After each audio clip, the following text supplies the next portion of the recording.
Assalamualaikum warahmatullahi wabarakatuh. Alhamdulillah. Ya, kita bertatap muka kembali, sahabat-sahabat Malimudo di mana saja berada. Saya minta doanya, semoga bisa tetap kita bersilaturahmi melalui layar YouTube ini. Ya. Di mana saja sahabat berada, semoga sehat selalu. Allah luaskan rezeki kita semua, amin ya rabbal alamin. Ada satu gambar, sepertinya dari screenshot ya,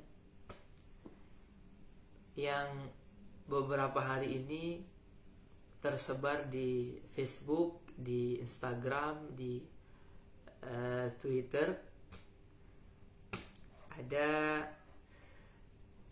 screenshot yang tulisannya itu ulama Wahabi menonton TV hukumnya haram sebagaimana radio. Kemudian ada foto dari Ustadz Wahabi yang ada di Indonesia, ya, yang inisialnya itu BS. BS yang kemarin sempat mengatakan bahwa tai kucing itu tidak najis. Nauzubillahi min dzalik. Kalau di Medan itu ada jajanan di kedai itu yang namanya tai kucing. Ya kalau itu tidak haram, tapi kalau tai kucing itu tidak najis. Maksud saya itu tidak najis. Tapi kalau tai kucing yang asli dari kucing itu ya itu najis, ya, najis mutawassithah.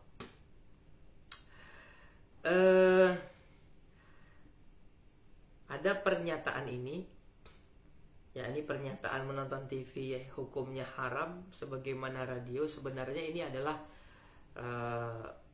fatwa atau pendapat dari ulama Wahabi di Timur Tengah.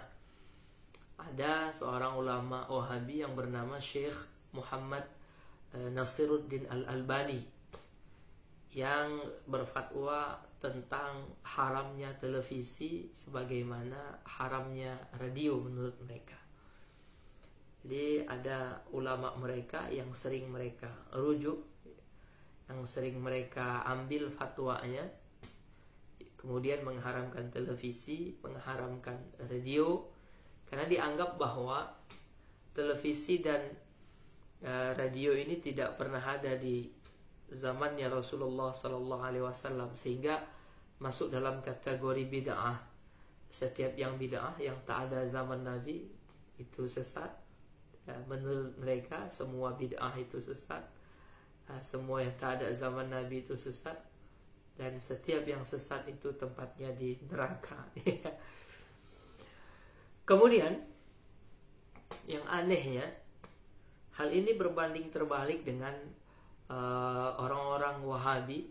Ya, saya menyebutnya Wahabi karena dinisbahkan dengan ulama mereka Muhammad bin Abdul Wahhab. Jadi Wahabi gitu ya.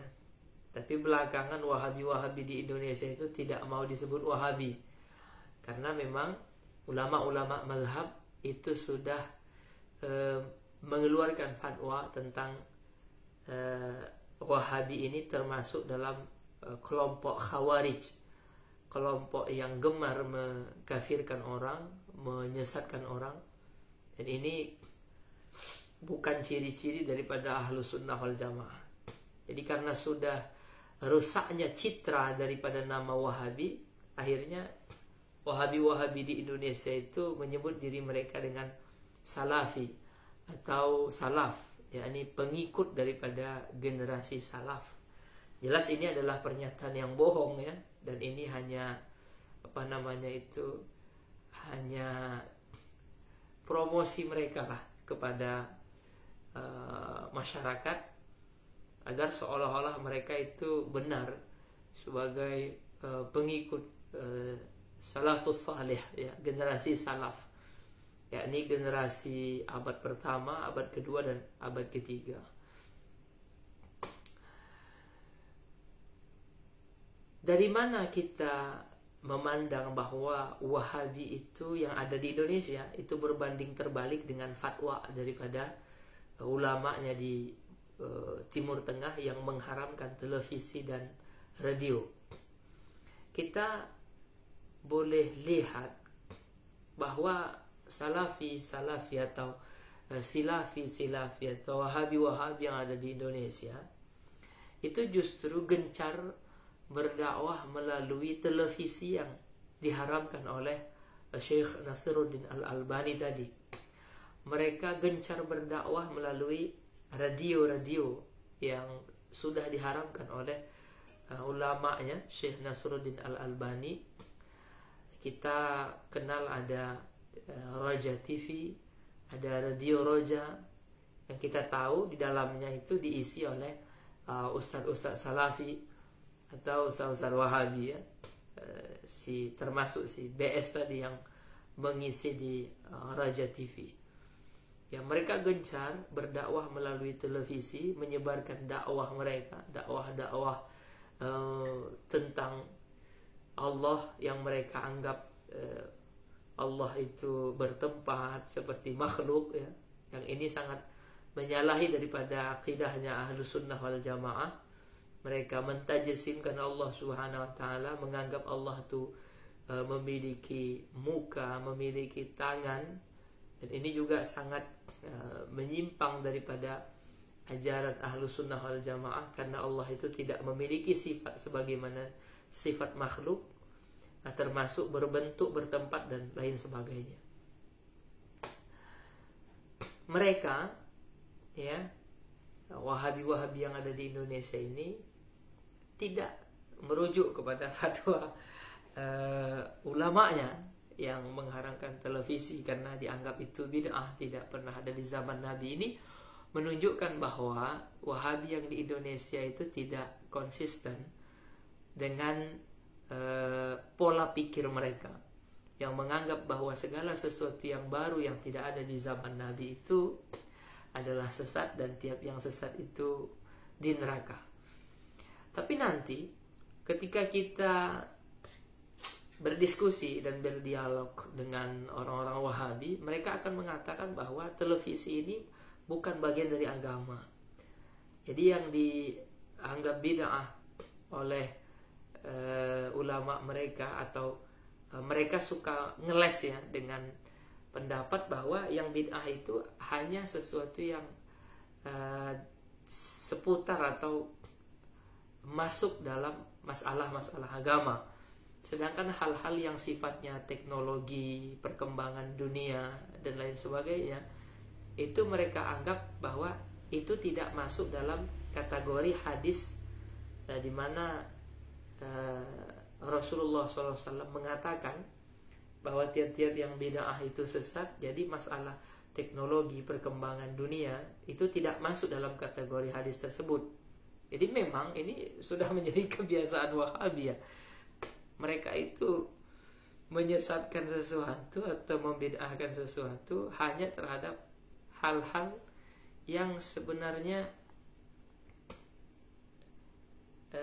melalui hawa nafsu mereka saja. Jadi mereka menyesatkan sesuatu, menganggap itu bid'ah hanya ketika tidak senang saja dengan hal tersebut, seperti ya menyesatkan dan membid'ahkan yasinan, mensyirikkan tawassulan dan istighatsah. Jadi ketika mereka tidak suka dengan hal tersebut, baru mereka anggap bid'ah, sesat dan masuk neraka.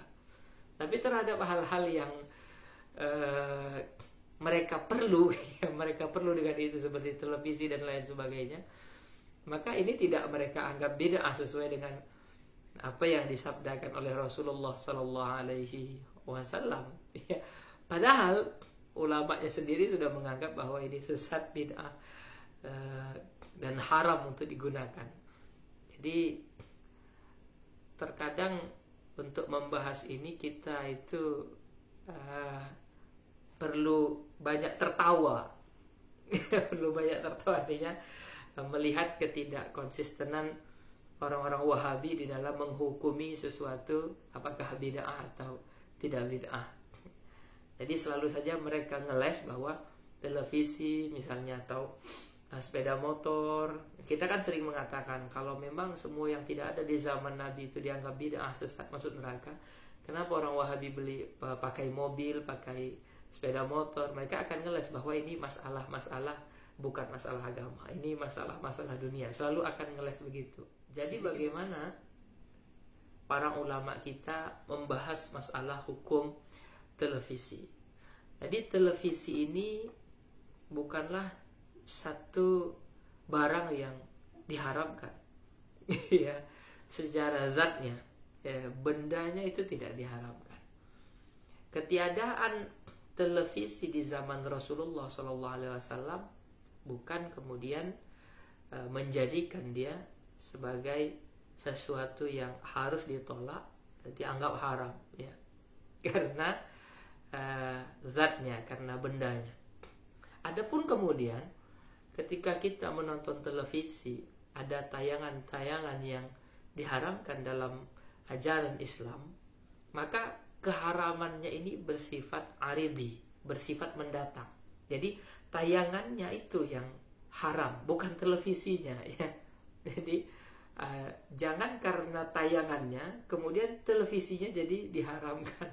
Karena memang ya tidak bisa kita tolak bahwa tidak semuanya yang ada di televisi itu sifatnya positif ya. Ada juga hal-hal yang sifatnya negatif ya, atau keluar daripada batas-batas syarak. Maka tayangannya yang haram. Siarannya itu yang haram, bukan televisinya ya. Seperti ada, mohon maaf, ketika orang punya handphone, kemudian handphonenya dia pakai untuk menonton dalam tanda kutip film-film yang di atas umur 17 atau 18 gitu ya, mohon maaf, 17 atau 18, 17 ya, di atas itu gitu ya, kemudian memancing syahwatnya sehingga dia berbuat terhadap hal-hal yang haram, maka tayangannya itu yang tidak boleh ditonton. Bukan karena adanya tayangan itu kemudian handphonenya dibakar, kemudian handphonenya dibuang, kemudian handphonenya dihancurkan. Karena tayangan itu tidak kemudian membuat handphonenya menjadi haram gitu ya. Jadi kalau seandainya karena tayangan-tayangan tersebut kemudian handphonenya menjadi haram, benda handphone yang menjadi haram, ini adalah cara berpikir yang salah begitu. Karena ada tayangan di televisi, tayangan yang melanggar daripada syariat, kemudian televisinya dihancurkan, jangan gitu ya. Jadi kalau ada tayangan yang melanggar syariat, tinggal ditukar saja tayangannya, jangan TV-nya dihancurkan. Karena TV-nya itu menurut ulama kita itu bukan hal yang diharamkan ya.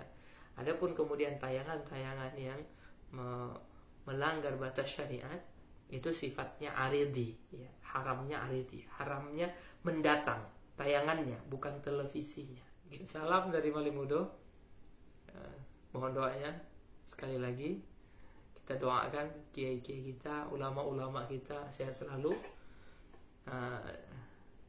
Doakan saya yang fakir ilmu ini, yang miskin ilmu ini, saya minta doa kepada sahabat-sahabat sekalian, semoga Allah buka hati saya dalam menerima ilmu-ilmu agamanya Allah Subhanahu wa taala. Allahul muwaffiq ila aqwamit thariq. Assalamualaikum warahmatullahi wabarakatuh.